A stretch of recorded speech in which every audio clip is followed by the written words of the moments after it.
take elements of the trend in the similar way that you can take elements from the runway, make symmetrical. What can I enhance? What can I lift? I like to lift. I like to do all of these things because that's what I like.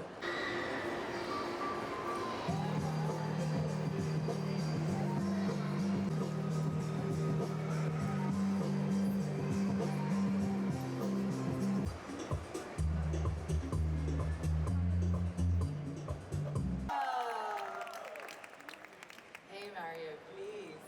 So much. It is such a pleasure, Mario, to have you. I'm excited to be here. Thank you. I think Dubai is such a cosmopolitan city. Everywhere in the world, everybody knows about Dubai, and so I think it's similar to sort of New York and Los Angeles and these places in that they are not sort of left behind in terms of trends and beauty. Like they're doing everything at the same pace that is being done in Paris and Milan and London, and so it's a very cosmopolitan, futuristic city in and of itself, and so I think everything kind of falls within that: beauty, fashion, everything. I think the type of makeup that I did on her was just naturally the kind of makeup I like to do. You say the Arab women always will have their makeup done, right? Always. That's why I love them. But also contouring kind of came back because of TikTok, which I'm really excited about. Because That's exclusive, I think, by the way.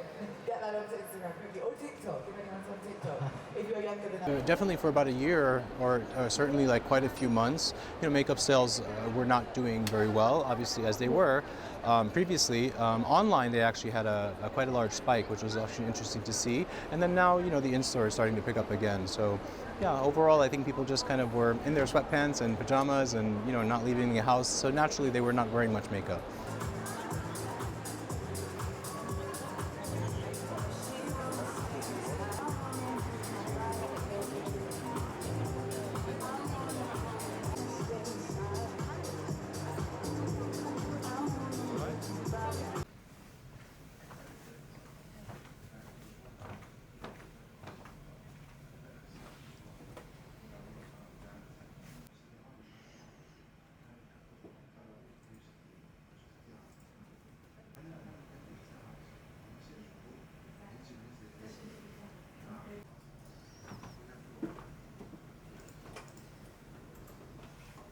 The Middle East region is basically worth, even in 2020 when the market was hit down, it was $4 billion US, which is quite a significant chunk. And if I just want to look at it, that's like the decline point, and then in the next 5 years, what we consider is to also grow at a CAGR, the compound annual growth rate of around 4 to 5%, which is amazing. So it's going to reach at least $5 billion US.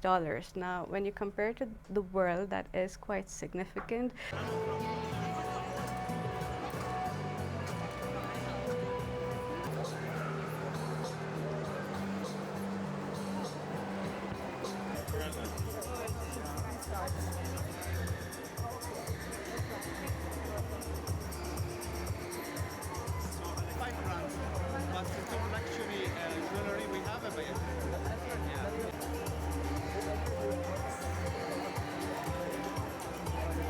The makeup industry did suffer.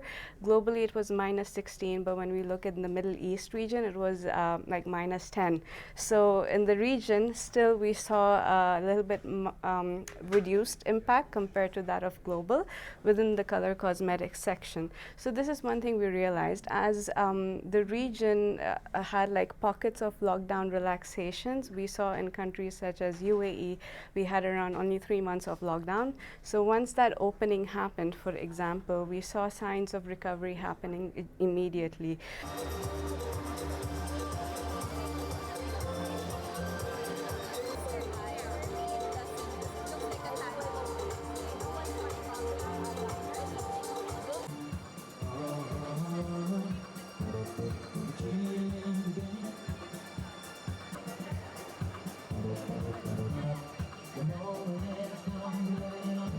And we expect in 2021 the growth rate to be around 6 to 8% for color cosmetics within the region of Middle East. And some of the factors for this is women are including more makeup regimes within their daily routine, but not even daily routine, as there are events happening. If you see in the region, you have Smaller events also happening in some part of the world where it's a little bit more intense than compared to UAE, let's say, but there are still happening small events, family gatherings, meeting relatives.